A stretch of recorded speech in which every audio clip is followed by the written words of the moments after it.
a good working environment. Look at this messy desk. This is where I spend most of my time retouching, editing, color grading, writing, and doing any business-related work. Being able to work comfortably with the right tools is essential if you want to be able to work several hours in a row, especially in front of screens. Here is a quick tour of my desk and a few words on the tools that I use for my online work, my editing, and retouching.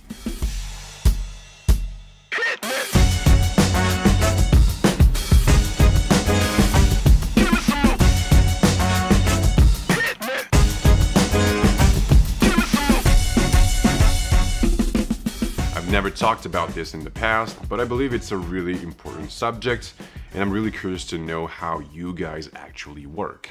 I spend an average of 8 to 10 hours in front of screens, all screens included, from my phone to my tablet to my laptop to my desktop. That's a lot. I try sometimes to take breaks of a few hours, sometimes a bit more, sometimes a few days, but it's necessary, but it's really hard for me to do. The problem with filmmakers and photographers these days is that we will spend a lot of time in front of screens, especially when we handle the retouching and editing ourselves. So we have to make this process easy for us to work efficiently in front of quality screens, and with the help of tools, make it less strainful for our eyes. I am limited in space, and I thought about using a lamp in the past.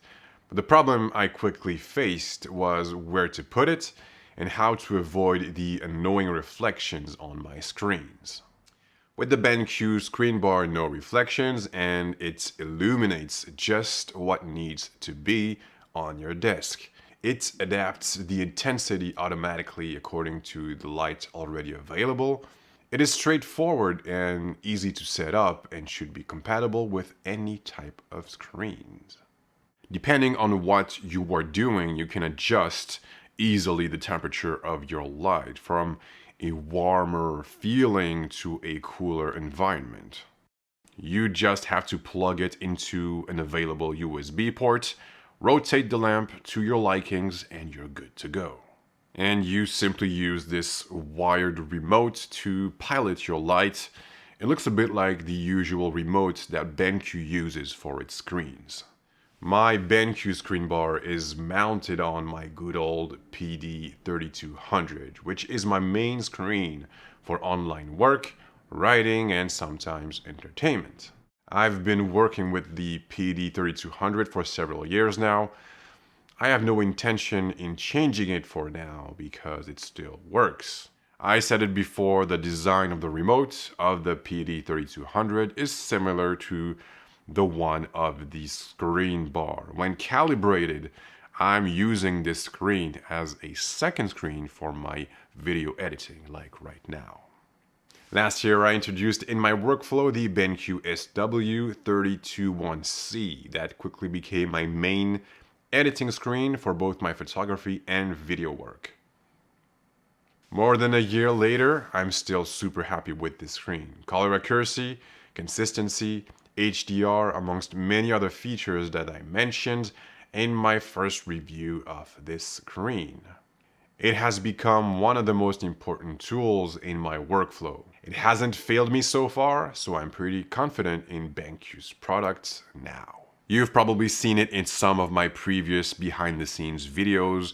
I now use a Apple M1 MacBook Pro, the 13-inch version, for my tethered work. I sometimes plug it in directly into my monitor, but most of the time I do my editing and retouching on my 3-year-old computer. I haven't changed so far because it hasn't slowed me down, so here is my current configuration.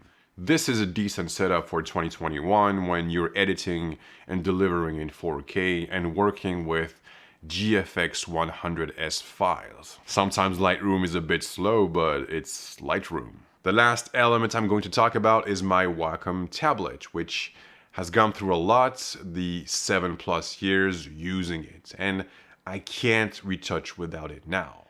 This one is wired to my computer. I said it was old. It's the Intuos Pro Pth $650. I kind of regret my purchase now because I want to travel with it and this one is too big. So I'm currently looking at the small Pro version, the wireless version, of course. So that's it. Now you know all the tools that I use for my editing, my retouching work, and what I regularly use as a background for my videos. The links of some of the tools that I just talked about are in the description box below. If you have any questions, feel free to ask them in the comments. Since I've been working a lot these days with 8K video footage, I might be considering an upgrade at the end of next year or maybe in early 2023. This will of course depend on the evolution of my work. But when you look closely at my current setup, you can see that you don't need the latest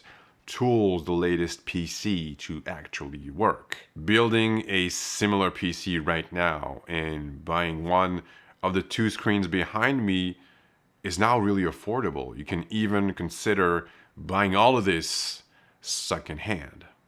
Think about it. A lot of gear talk on the channel these days. I know this is not your cup of tea, but rejoice, there are a few behind the scenes videos that are coming, maybe not this week, but before the end of the year. So I guess I will catch you in the next one. And until then, please have a good one.